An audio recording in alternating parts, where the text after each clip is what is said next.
សួស្តីអ្នកទាំងអស់គ្នាថ្ងៃនេះខ្ញុំមកបង្ហាញអ្នកទាំងអស់គ្នាអំពីរបៀប install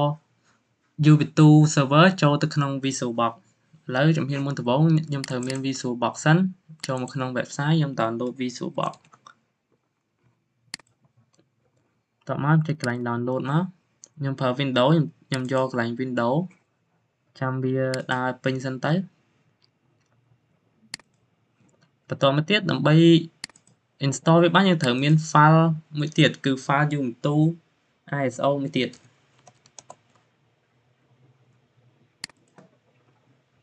ចូលមកកាន់ website ដូចគ្នាមក download មកចុចកន្លែង download តោះមកនេះអ្នកទាំងអស់គ្នាអាច download បានខ្ញុំបាន download វាហើយអញ្ចឹងខ្ញុំអត់ត្រូវការ download វាទៀតទេខ្ញុំនៅចាំតែ download VisualBox ហើយខ្ញុំ set up យកតែមកហ្នឹងហើយឥឡូវវាបាន download អស់ពេញហើយយើងបើកវាមកហើយ double click លើវាមកតោះមកយើងយក yes បន្ទាប់មកទៀតយើង next មកហើយយើងយកដូរមកយកខាងលើមកយក agree មកតោះមក next ទៀត next ហើយ yes yes next រហូត install វាមក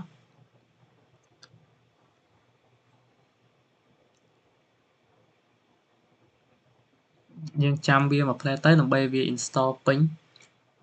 ហើយ finish ហ្នឹងហើយឥឡូវយើងបាន VisualBox ហើយយើង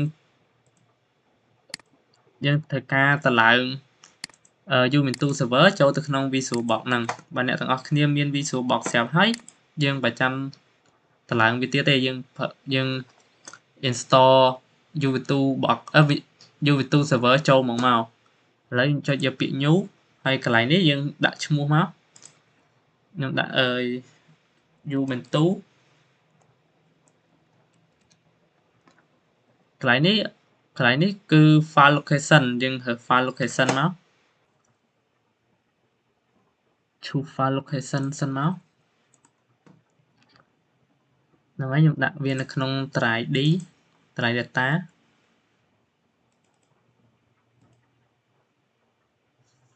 បន្ទាប់មកកន្លែងនេះយើងត្រូវយក file ISO UV2 server ហ្នឹងដែលយើងបាន download ហ្នឹងដាក់ចូលនៅហ្នឹង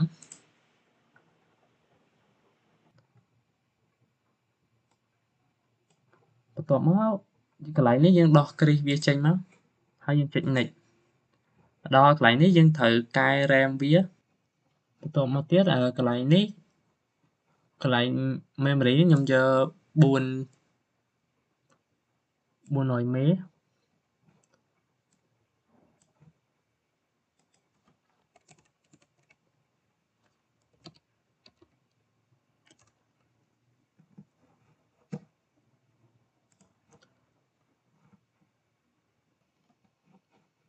អានេះយើងទាញវាខ្ញុំយកប៉ុណ្ណេះកន្លែងហ្នឹង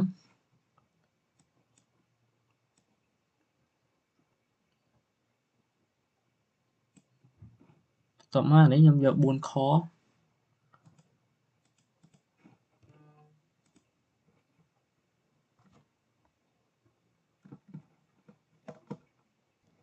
បន្ទាប់មកកន្លែងនេះ storage ខ្ញុំយក 500G ពេលយើង set up អាហ្នឹងហើយយើងចុច next តទៀតមក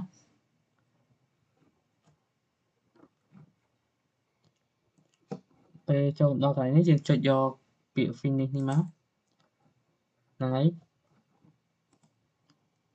បន្ទាប់មកទៀតយើងអាចចុច start នៅលើនេះក៏បានចុច2ដងលើម៉ាស៊ីនហ្នឹងក៏បានដែរឥឡូវយើង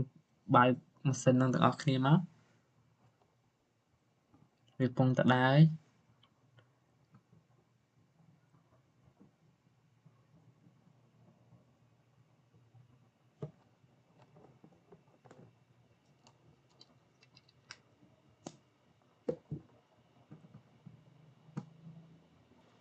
បន្តមកទៀតយើងបើកម៉ាស៊ីនចេញយើងចុច enter មក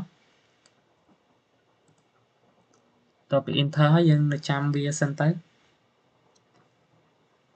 ឲ្យវាដំណើរការចប់សិន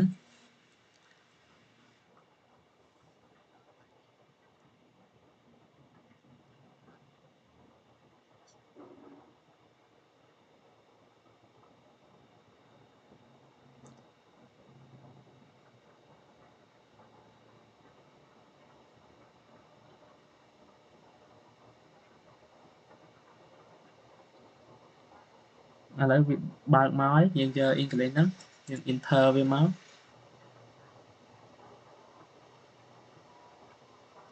តោះមកយើងចុច continue មកហើយដានទៀតមក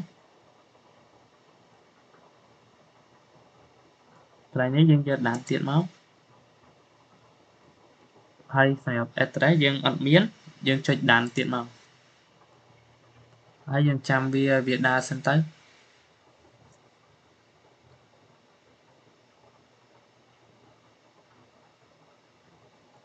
តោះមកយើងចុចដានទៀតមក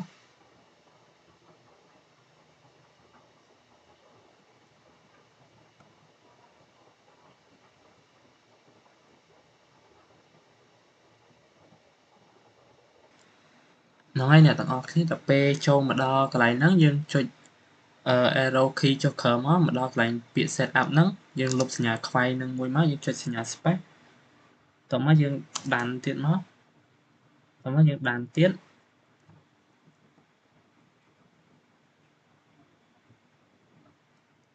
បន្តមកទៀតដល់កន្លែងនេះចុច arrow key ចុចក្រោមមកយកពាក្យ continue នឹងមកហើយ enter មក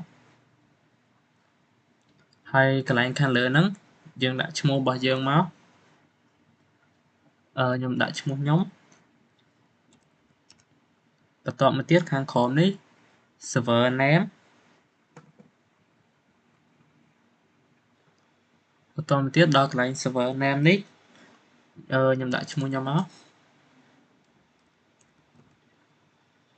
ហើយបន្តមកទៀតកន្លែង username ដាក់ឈ្មោះដែរមកហើយ password ខ្ញុំដាក់ password របស់ខ្ញុំអ្នកទាំងអស់គ្នាដាក់របស់អ្នកទាំងអស់គ្នាទៅ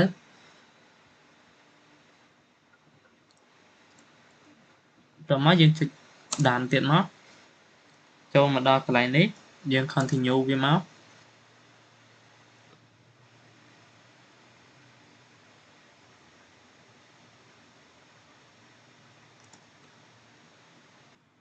បន្តមកទៀតកន្លែងនេះយើងយកចឹងហើយយើង enter វាមកដល់កន្លែងដាននេះមកតមកអានេះយើង arrow key វាចុះមកក្រោមរហូត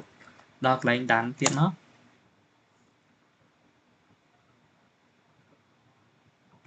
បន្តមកទៀតយើងរងចាំវាសិនទៅដល់កន្លែងហ្នឹងយើងត្រូវរងចាំវាយ៉ាងយូរដែរអញ្ចឹងខ្ញុំសុំ stop វីដេអូធំហ្នឹងសិនចាំពេលវាដើរចប់ខ្ញុំ continue ទៀតបាទអ្នកទាំងអស់គ្នានៅពេលដែលវាដើរចប់វានឹងឃើញពាក្យមួយទៀតចេញមកនេះគឺreboot now នេះតោះមកយើងចុចយក reboot now ហ្នឹងមកហើយ enter វាមកយើងរងចាំឲ្យវាដើរសិនមក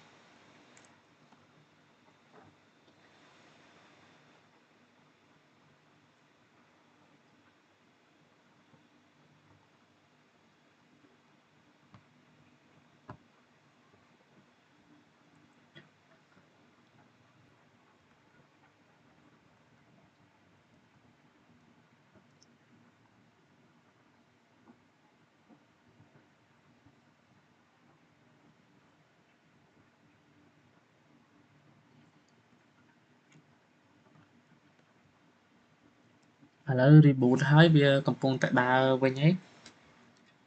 យើងនៅចាំវាសិនទៅ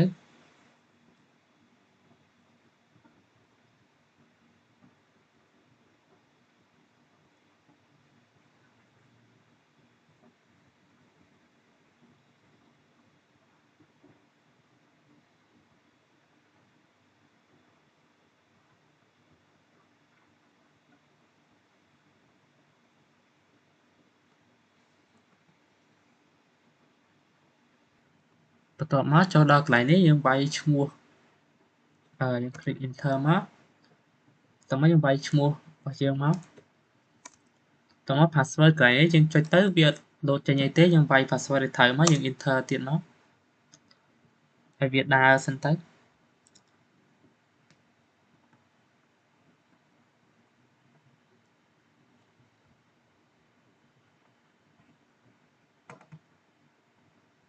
ឥឡូវចូលមកដល់កន្លែងនេះហើយអ្នកទាំងអស់គ្នាត្រូវវាយ comment តាមខ្ញុំ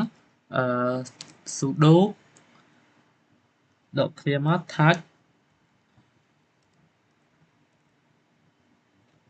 តមក slash នេះមក etc slash មួយទៀតមក cloud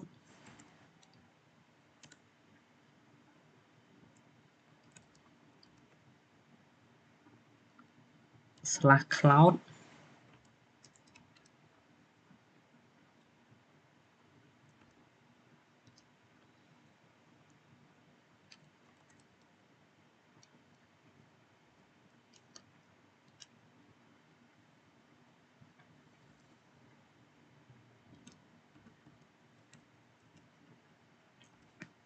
នេះអ្នកទាំងអស់គ្នាធ្វើវាយ comment នេះមកនៅខាងក្រោមគេហ្នឹង sudo touch slash ect cloud init តមក .disable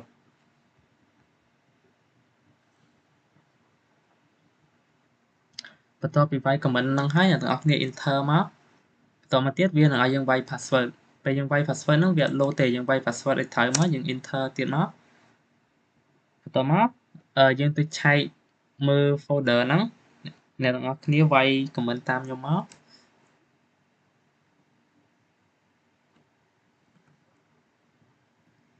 អ្នកទាំងអស់គ្នាវាយ comment មក ls slash etc slash cloud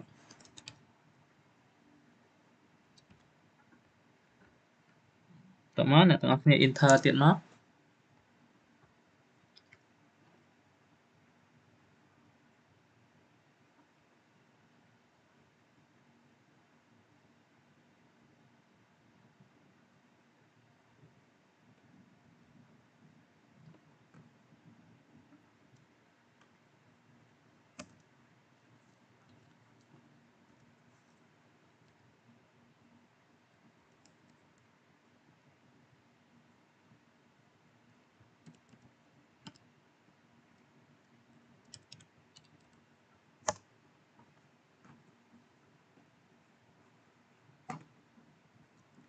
អធិស្ឋានអ្នកទាំងអស់គ្នាឲ្យសារមិញខ្ញុំវាយ comment ខុសឥឡូវយើងវាយសារថ្មី ls ដក clear មក slash etc slash cloud នេះឥឡូវយើងបង្កើតវាបានហើយដោយសារមិញខ្ញុំវាយ comment ខុសអធិស្ឋានឥឡូវយើងបង្កើត file បានហើយអញ្ចឹងយើងសាកមើលបើកមើល file ហ្នឹងយើងវាយ comment នេះមក cat ដក clear មក slash 1 etc slash មួយទៀតមក cloud slash មួយទៀត cloud ដែរ cloud init .disable តមកយើង enter មកបន្តមកទៀតអ្នកទាំងអស់គ្នាវាយ comment sudo ដក clear មក apt ដក clear ហើយ update តមក enter មក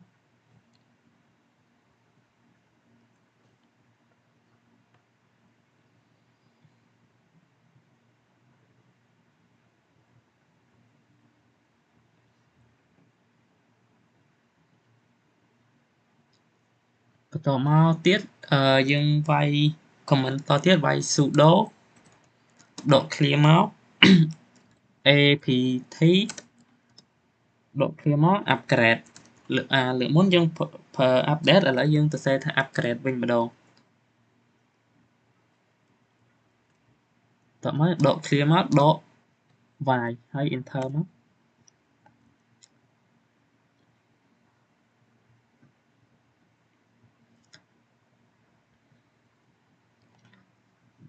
យើង enter ហើយយើងនៅចាំឲ្យវា download សិនមក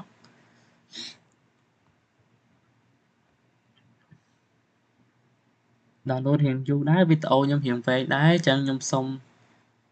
stop វីដេអូត្រឹមហ្នឹងសិនពេល download ចប់ខ្ញុំមកបន្តទៀត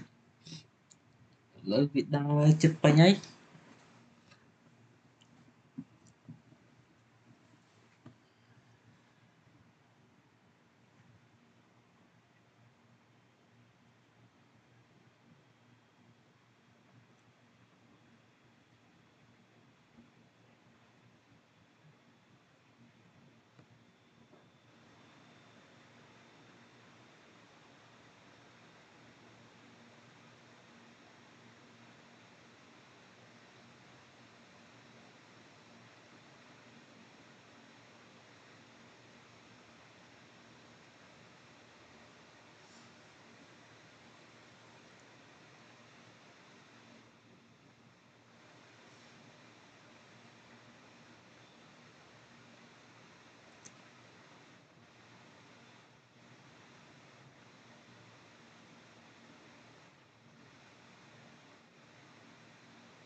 ឥឡូវយើងបាន set up និង upgrade វាហើយអស់ហើយអញ្ចឹងបើសិនជាអ្នកទាំងអស់គ្នាចង់ shut down វាខ្ញុំប្រាប់ comment shut down មួយ sudo ដកវាមក shut down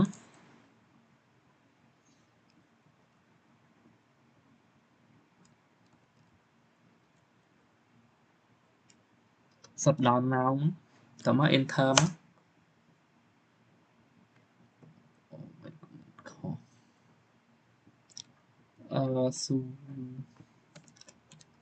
sudo clear shut down now តមកយើងបាន shut down ហើយវីដេអូយើងចប់ដោយត្រឹមហ្នឹងអរគុណអ្នកទាំងអស់គ្នា